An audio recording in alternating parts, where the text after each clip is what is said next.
किन्ना सोना देश है मेरा, देश है मेरा, देश है मेरा, देश है मेरा।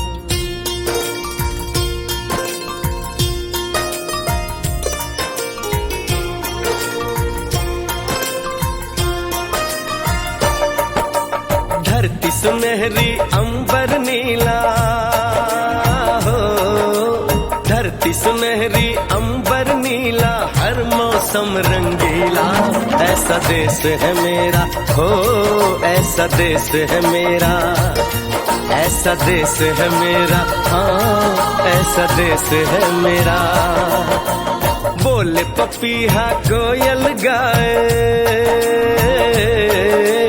बोले पपीहा कोयल गाए, सावन घिर के आए।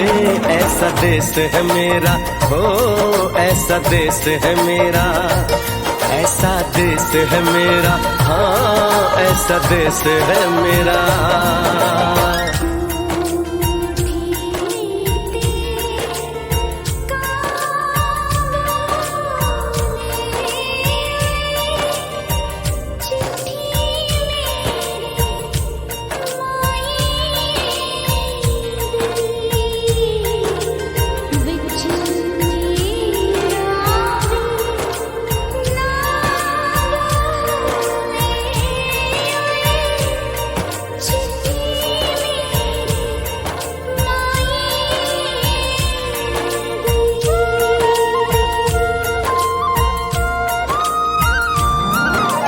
गेहूं के खेतों में कंघी जो करे हवाएं, रंग बिरंगी कितनी चुनरियां उड़ उड़ जाएं।